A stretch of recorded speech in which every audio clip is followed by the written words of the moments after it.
Are you ready to transform your leadership to see your organization flourish like never before? Well, in today's episode, we're mining wisdom that propels flourishing workplaces to fulfill their Christian mission through inspirational leadership. And we've got some incredible insights lined up from a thought leader who has honed the art of being mission true. Trust me, you won't want to miss this conversation. It's packed with inspiration that will inform you the way you should lead and keep your organization focused on achieving its core mission. Welcome to the Flourishing Culture Leadership Podcast, your home for open, honest, and insightful conversations to help develop your leadership, your team, and build a flourishing workplace culture. Hi, I'm Al Lopez, the co-founder of the Best Christian Workplaces and author of Road to Flourishing. And my passion is to equip Christian leaders like you to cultivate engaged, flourishing workplaces. This fall, we're dedicating our Flourishing Culture Leadership podcast to the most powerful driver of flourishing cultures, and that's inspirational leadership. Join us as we dive into insightful conversations with thought leaders who will provide you with the tools and inspiration to grow and excel in your leadership journey. I'm delighted to welcome Becca Spradli to the podcast today. Becca is the founder of On Mission and the author of the new book, Lead on Mission. Throughout our conversation, you'll hear Becca talk about the support leaders need to maintain their organization's Christian mission focus and avoid mission drift, how faith-forward leaders integrate their faith in the workplace, common missteps that cause organizations to lose their way, how leaders can navigate change while staying true to the core, and keys to investing in the next generation of leaders. I think you're going to love this interview with Becca, but before we dive in, this podcast is proudly sponsored by the Best Christian Workplaces Employee Engagement Survey.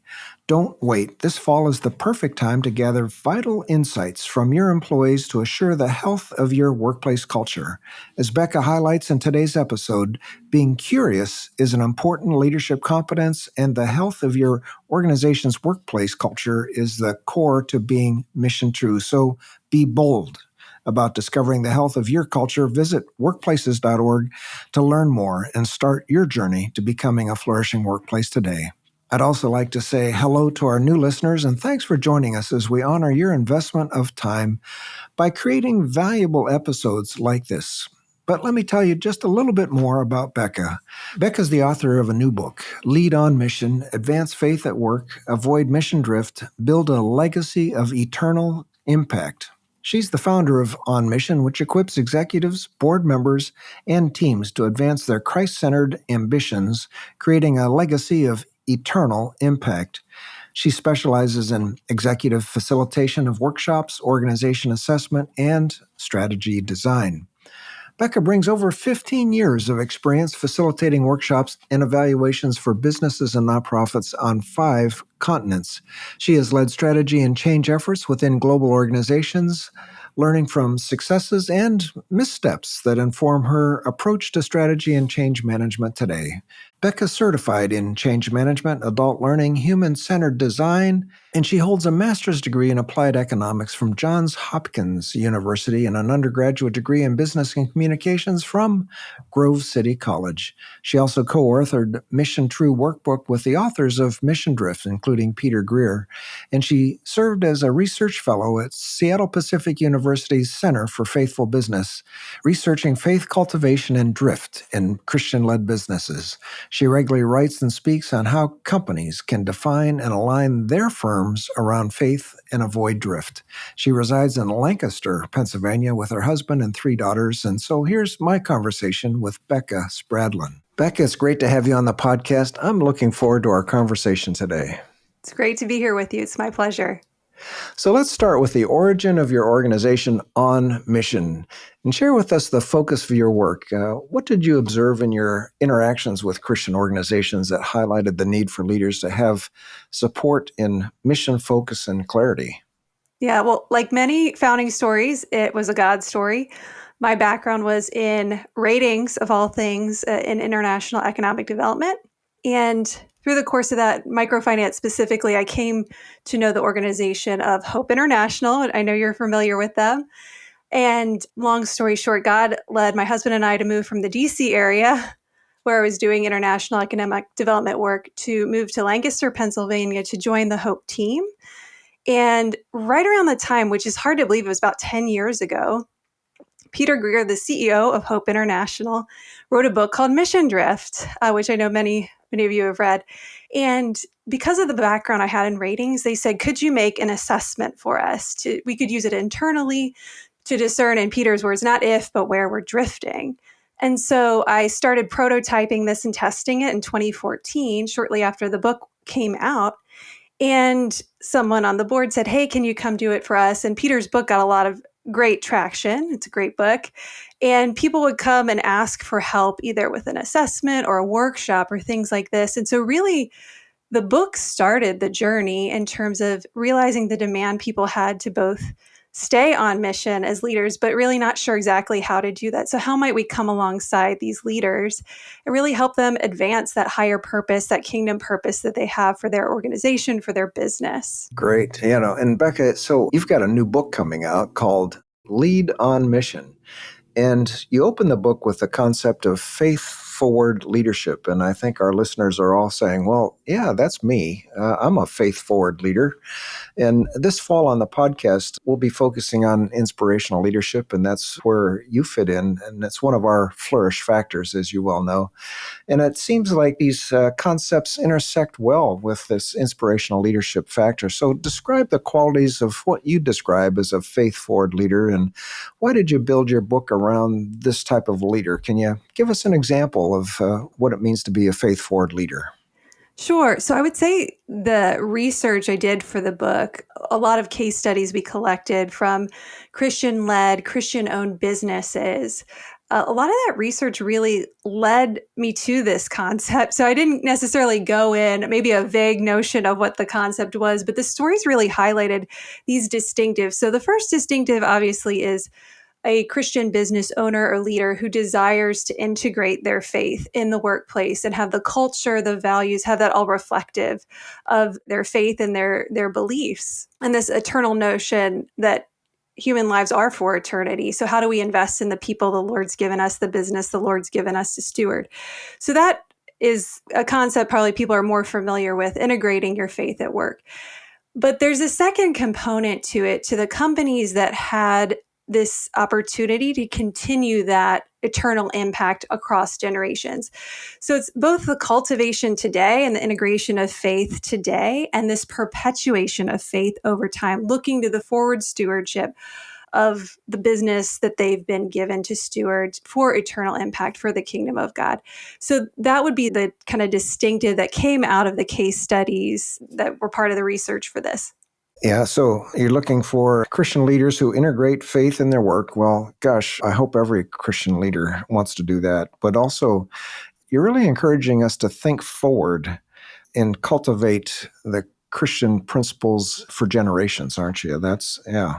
Absolutely. That's a core part of it. And you probably can resonate with some of this even just from your own work. You build it a little bit differently when you have that long-term forward-looking view that you're working toward. You might build it differently, and it requires another level of intentionality to really do that well. Yeah, so you got our minds thinking here. I know our listeners are thinking, okay, so yeah, for future generations, will this core Christian purpose that we have continue? Well, so tell me, why did you build your book around this type of leader? Yeah, so this concept really, it evolved out of the research of the leaders we were talking to. And I think one example of that type of leader is Vince Townsend at Paytel. Paytel is an organization that desires and has kind of fallen into a niche of serving vulnerable people in their community, namely those affected by incarceration, both inmates and their families, providing telecom services to connect those groups together. And in this journey of serving this vulnerable population, they don't want to overcharge this group of people. It's already in a really difficult spot. So the faith kind of came out in everything from how they priced their services, as well as the culture and the program they were developing internally, but also in terms of how they wanted to reach and serve this vulnerable population. So one of the practical things they did is they put tablets into the prisons where they were serving. And on these tablets, people had access to curriculum to develop themselves while they were waiting sentencing, while they were serving their time. So it was a neat way that they could help those individuals grow and develop while they were waiting for the next step in their journey. And some of that programming they put on there went beyond just, there was GED, mental health, but also parenting courses, how to connect well with those outside of the prison, waiting for them, trying to reconnect and work toward healthy relationships. They didn't have to do that. They didn't have to provide that service for free, but they chose to put curriculum from local churches in that tablet as well for inmates to access. And so they went kind of above and beyond, even just beyond what a socially responsible organization would do, to provide some spiritual nurture and care to those in a difficult spot. So, Becca, tell us a little more about this example of Vince at Paytel and being a faith-forward leader. Absolutely. So clearly, Vince was leading the organization to integrate faith in the current generation, in the current work that they're doing. He's the owner, he's the founder. But as he started to look toward what is the next phase of ownership and leadership for the organization, he started evaluating what were the priorities from his perspective. And so he wanted that heart to serve the most vulnerable. He wanted that to continue. How to best do that from an ownership and a leadership structure. So they started putting things in place. They did a lot of things. I know they did the best workplace survey to help improve their culture, to make sure that was strong for the next generation. They worked with EOS to help ensure there was clear kind of guidance and direction and unify the organization. They changed up their leadership team to make sure they had the leadership team in place. And then in terms of the ownership structure, Vince evaluated some different options and ended up choosing an ESOP. Now, there's a lot of different ownership options, and governance is really critical, whether you go with ESOPs or other things. So really setting up that next generation started with him clarifying what was most important as he looked toward transition, and making sure the leadership team was in place, the culture was in place to be strong and resilient enough to be ready for that transition before he stepped back, and then aligning that ownership structure as well. Yeah, that's a great example. I appreciate that. And also, you include in the book a boat building company. Tell us a little bit about that one as well. Yeah, so Correct Craft is a boat building company. They're based in Orlando, and they're about 100-year-old company. So the founder is not involved at this point, to say the least. And their mission, even from their founding, is building boats to the glory of God. And so that is reflected in everything from, they actually have an identity pyramid, which is neat to kind of describe and tease that out, what that looks like for them and what areas they do. They do a lot of philanthropic things, volunteer trips, and things like that. So it influences their programming today, but also looking to the future. Their current CEO, Bill Yergin, one of the things he worked on early on was aligning the ownership structure to make sure that was in line. It is now part of a trust, and there's a board of trustees. So again, the theme, it's in the book too, when you have these trust structures, the governance becomes really important. It's that leadership and then that ownership and governance pieces. When you have all these three in alignment, that's when you start to see these cultures and companies continue to grow and grow amidst pretty difficult challenges, but retain the culture, retain the values. It's those three components coming together where you really see generational impact happening. The book has lots of examples of organizations like this. You mentioned Blue Trust is another one. What are a couple of the other just organizations that you highlight in the book? Yeah, so Coca-Cola Consolidated and Frank Harrison, Mark Whitaker, leaders of that. I would say the early leadership of Service Master, their story is highlighted in the book as well. David Green, Hobby Lobby, other organizations like that. So at the heart of your work through On Mission, it's to equip organization leaders to stay focused on their core mission and avoid mission drift. And in your book, Lead on Mission, you talk about how organizations can lose their way and forget their core. And, again, for mission-focused leaders that are on our podcast, it's probably hard for us to imagine that maybe our organizations will forget the core of our Christian purpose. But what are some common missteps that you see that derail leaders or cause organizations to do that, to lose their way? What structure does an organization need to really flourish over the long term so their foundation of culture and values stays intact? Right, right. Yeah, it's a great question. I think the big theme, and it's a theme I see today, is failing to plan, especially in the area of succession planning. Even when I survey nonprofit and leaders, as well as if you look at the research of business leaders and owners, succession plans are often underdeveloped. That is a common theme you see across research.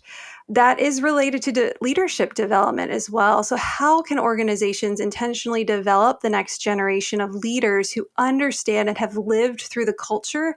I think a real limitation of bringing in leaders from the outside of the organization is that they haven't seen the culture lived out through the hard times, through the hard choices and hard decisions. And it's a real limitation, even for that incoming CEO, to think that they understand the culture and the values, but they understand it from a distance. And so, in absence of planning and internal leadership development, you'll have external CEOs coming in without that same level of understanding of the culture and the values and that core purpose. And then that just kind of opens it up. Now, there are exceptions to the rule. I think Correct Craft is a good one, where an external CEO came in and actually helped recenter the organization on their core and on their founding. So there's exceptions to every rule, but I think often the external CEO is just working with a limitation on that kind of firsthand experience with the culture. And that just leads it to compromise, where you can easily drift without the CEO even realizing it. And another key theme we saw in the research was growth, and this growth in a way or at a pace that compromises the core and the values, whether it's taking on too many acquisitions and trying to align a new culture with your culture and not adequately supporting that. That can happen, or just growing too fast and not having the structures in place to scale and support the growth of the organization and the scaling of the culture with the organization. And then you start to see it get watered down, and drift can come in there as well. Yeah, I'm a growth person, I'll have to admit, Becca, but I've seen over and over again, and it's hard when things are going really well to say, oh, I've got to limit my growth in order to build these key systems and infrastructure. But that really is really important. And after you've grown and been successful for a long period of time, there's another issue that happens, isn't there? Absolutely. Unfortunately, sometimes when we as people get successful, we can get egos and hubris can creep in. And it's interesting to look at the cases where success was a precursor to kind of neglect of the culture and the values. And you think you have the secret sauce, you think you've got it locked in. And I think that can definitely lead to compromise and drift too. You could easily kind of lose sight of things, and then pressures come and you're in a weaker position. But I think that leaders' perspective of their own ego and their check on their own, the arrogance that we can we can all get once we're successful is definitely part of it as well. Yeah.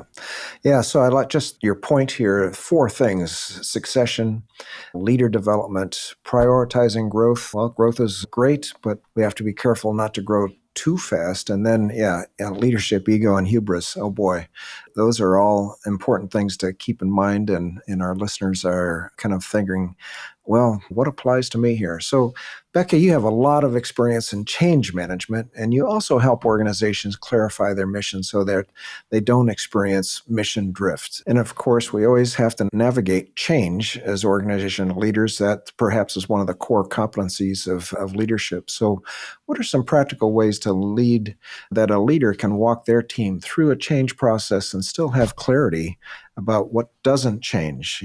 There's a lot about some things change, other things don't change, especially the calling and mission. So what are some practical ways leaders can walk their teams through this? Yeah, this question that you're hitting on here is critical. I'd love to give my public service announcement that change does not equal drift, friends. We don't need to fear change. And I think that there's a lot of problems when you try to avoid change, because change and innovation are essential. They help us stay relevant. They help us accomplish the mission. But we need to do it carefully and with intentionality. All of this requires kind of intentionality and certainly just discernment with the Lord. But we don't want to fear change. And I think what's really critical is to understand what is core and make sure everyone around you leadership team, the board understands what is core. Because if you think of your unchanging core as center, the concentric circle outside of that, those are the structures you have in place to support the core, to fulfill the mission, to align the team. But those structures will need to change. Absolutely, as your organization grows, as you scale, as you shift, those structures will need to change. And it can be a problem when you start to think the structures are unchangeable. So the structures should be flexible when they need to be. But the beautiful thing about structures is as you change them, people take notice. It can be uncomfortable, and it helps you pause and think, is this change that we're doing, or change to the structure, or removing a structure, where does this lead us in 10 or 50 years from now? The structures help you kind of pump the brakes, so to speak, to really just pause and say, okay, we're going to make this change, but what new structure are we putting in place, or how does this all align to that unchanging core? How do these structures help us in the process? Can you give us an example of a structure that you're talking about, Becca? Sure. Yeah. And so the book has a lot of like practices and structures you could include. I think ownership structure is an example, just a really practical one. Your ownership structure may need to change. Okay.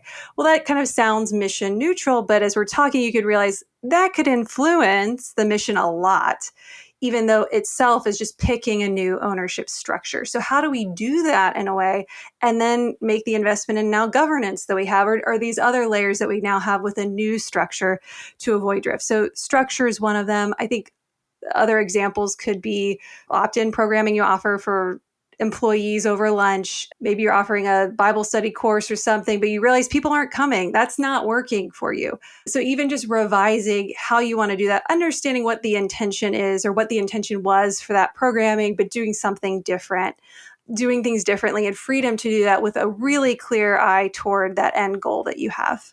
So talking about mission and strategy can seem very high level, So let's talk about some specific practices and habits that a leadership team can use to stay on mission and achieve excellence in a everyday work environment. Absolutely. Yeah, it's got to be practical. So I think, again, there are a lot of different practices in the book. And the intention there was not go and apply all of these. It's see these as tools in your toolkit that you could use when it makes sense for you. But I think one overriding one for every listener is really important is hiring.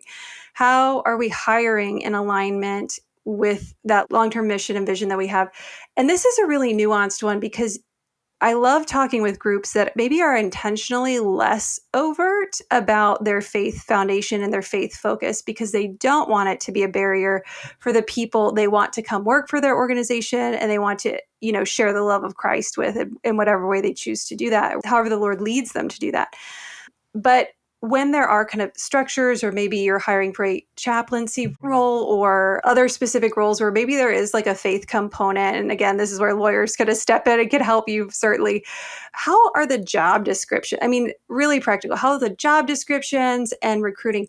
How does all that, whether you're very overt or not, intentionally less overt, how does all of that line up to the broader approach to hiring at the end of the day to accomplish the eternal impact you want to see in the organization and because of the organization?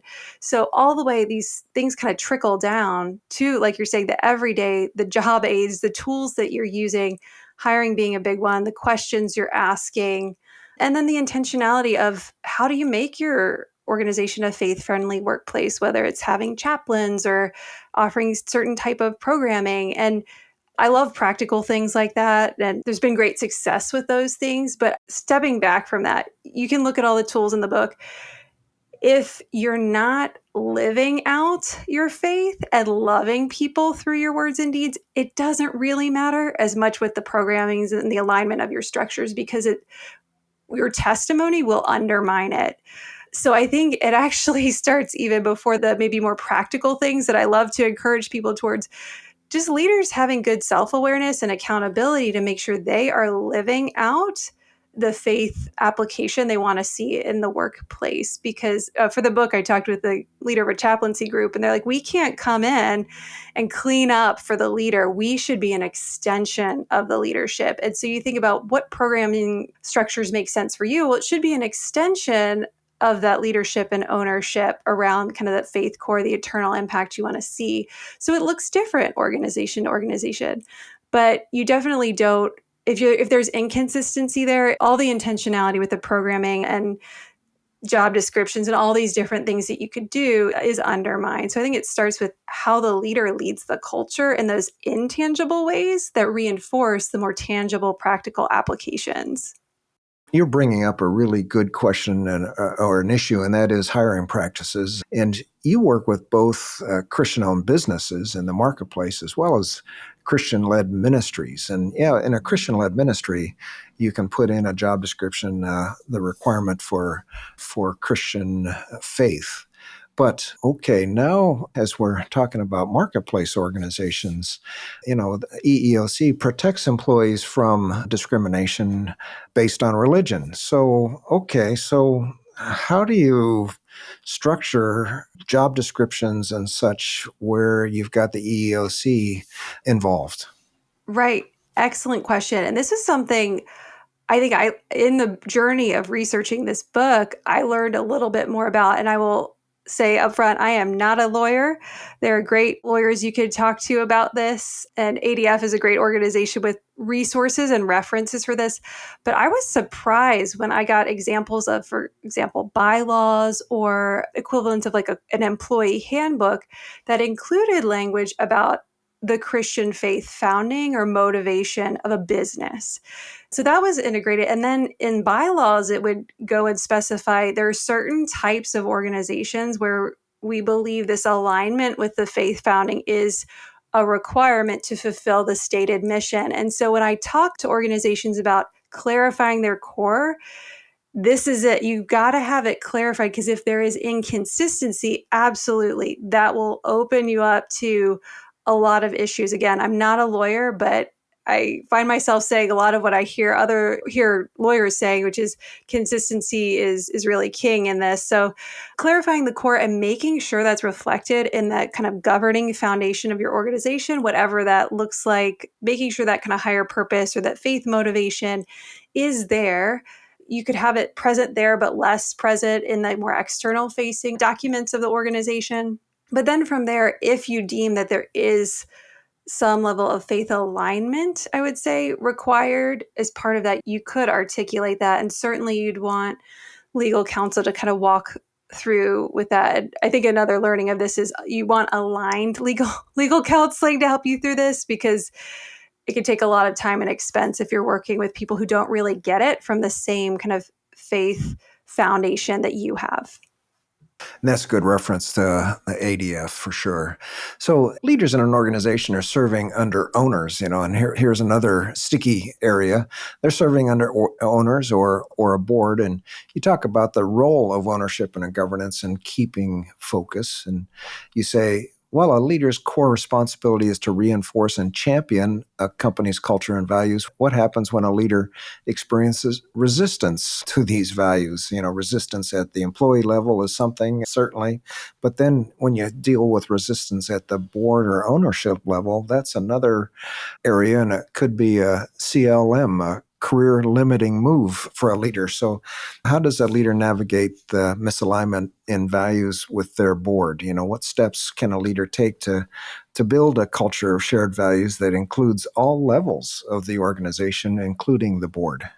Right. Well, in a word, very, very carefully is the word. Yeah, this is tricky, especially if you are kind of inheriting a board that you didn't help to set together. I think if you were an incoming leader in that situation, I would advise you to really understand what is necessary. But I think it, again, going back to it, it starts with having clarity on that core. Is there a common core that everyone in this room kind of agrees to? And a real challenge is that you often don't know there's misalignment until you're kind of pushed up against the wall, and it's a really difficult spot to be in. So ideally, you want to maybe play through some scenarios to understand if that is, tease that out in advance. But you really want to start with clarity on the core and making sure that's in place or working toward getting that. And then as you lead, bringing in and developing. So both the developing what you have in place and the bringing in of new board members, in this case, if you need, or trustees, people that are already aligned with that core. So they see that core and it's kind of a magnet for them. You don't need to teach the values to them because they get it and they like it and they will preserve it. They get the kind of kingdom impact that the organization wants to see, however, the path they choose to get there. So you want to have passion for the core identified, and you can only really test that out if you have that clarity on the core. I would also say, kind of across the cases, it really requires like an uncommon boldness with the board, like really being willing to put a stake in the ground and say, these are the values, this is what we're all about. And you can kind of take it or leave it. And one really practical example, again, go back to the case of Correct Craft, the boat building company. The current CEO, Bill Yergin, came in after 5 CEOs cycled out in 5 years. The company was not in a good place. And he got in and realized kind of the turmoil after he was already in. And he made this statement. He's like, you can follow me or you can fire me. And so that is an uncommon boldness. But as I think about that case, if we look back in Correct Craft's history, this is an organization that had uncommon boldness at other times. So during World War II, the leader of the organization said to the US government, who they were building boats for the war, said, we're not going to build boats on Sundays. We made a commitment that we're not going to work on a Sabbath. That's another structure you could have in place, or a practice. And they defended that to the US government during a time of war. And it's an amazing God story because they ended up exceeding their production, working fewer days than all their competitors. And so God totally worked. But goodness, the boldness of these leaders and of that company and its history, you see that lived out. And so, yeah, boldness definitely required. You caused me to think about community organizations. I think of rescue missions, for example, where large donors may end up on the board, but they don't have that common core value. Do you run into that very often? Yeah, that can absolutely happen. And I think as we like to see boards kind of on a path to maturity, especially when you're a founding organization, that founding board might be kind of more like a managing board, all hands on deck. They're more like very engaged donors and volunteers. But over time, you really want to have a little bit more of a governance board, a little bit more an appropriate distance from the work without losing too much distance in that voice of those you serve. But yes, money is a common derailer, nonprofit, for profit, whether it's a donor or a funder, investor. Money is a big derailer of the mission. And I think being really careful how certainly you give board seats or attract board members that are aligned is really important, because you don't want to be chasing dollars. You're chasing the mission and you're inviting dollars to follow you. That's a key to faith-forward leaders for sure. So, Becca, we've already talked about the change process and staying on mission. So let's take a moment to dive into generational change. I mean, this is another big topic in change. And you talk about investing in the next generation leadership development and the importance of that going forward from an eternal impact standpoint. So as you consider the next generation of emerging leaders, what qualities and competencies should we be focusing on in our younger leaders? What's timeless and what leadership qualities or skills might be unique for this moment in our culture? Well, I would say, anyone listening could probably say things like servant leadership and humility. Certainly, these things are absolutely timeless and absolutely essential, certainly from the research to staying on mission as an organization. I would say I had a call with someone just a week ago. It was so refreshing that they were sharing how they were taking on a managing director position, and it wasn't part of their plan, but he shared God kind of opened the door. And I realized looking back how God's prepared me for this. So I know he'll help me grow and stretch into this. And I was like, wow, how refreshing to come across leaders who aren't leading because they want the title or they need that title, but they're willing to step into greater responsibility and leadership as the Lord has prepared them and led them to do. I think maybe a less obvious one is curiosity. I think curiosity is really important. If you look throughout scripture in the Old Testament, you hear a lot of well, tell the next generation this, tell the next generation this. But if you look carefully, there's a couple verses in there. They're like, when your children or the next generation ask you why we do this thing or how this happened, tell them XYZ. So I would love to see a rising generation of curious learners, both curious about organizational history. And I think as the leaders, especially those who are maybe looking toward transition, sharing the God stories, sharing how God shows up in the work, cultivate curiosity in the next generation, along with the competencies and the humility and the servant leadership and just the ability to lead from a competency perspective. But how do we cultivate curiosity as well? I think it's by telling the stories and making sure we continue to document and tell those stories, tell the founding story, tell what God has done for your organization. I love seeing that in organizations and celebrating that, because people can't argue with the history. Looking at Correct Craft, they can't argue with the miracle production that the US government labeled it a miracle production. That's their history. So as the next generation come in, they can't argue with that, even if they have different views or beliefs, but it's part of the history. How do we tell this story? How do we cultivate the curiosity? And I think just a continuous learning posture is really critical. You always want to see that both from an organizational history and an industry. How are these people learning and investing in learning more about the industry that they're in? And just as an individual leader kind of listening to this, just how are we abiding in the Lord for discernment, for direction? Because that influences how we lead an organization, how we lead our families, how we lead within our community and church. But how are we developing good practices of abiding and in the one true source of all things, the one audience that matters most? So I think those would be the critical things. And a lot of the other things I've mentioned are downstream from that: identity rooted in Christ and this relationship of abiding with a risen living Savior. Becca's 4 keys right there: servant leadership, humility, curiosity. I love that you're focused on cultivating curiosity and by doing it in a compelling way so that people are actually curious about the past, and also to abide in the Lord for sure. Well, so Becca, your work is focused on helping leaders grow in their leadership and to shepherd their organization well. But let's talk about your own growth as a leader. Can you share a few reflections on what's influenced your own journey of leadership, and what are some of the catalysts that you've experienced that spur you on to your growth as a leader? Absolutely. Well, I think people is a big one. I've had the privilege of working with and learning from really great people, great leaders. I mentioned Hope International. The clients I work with, I learned so much from them and their leadership as well.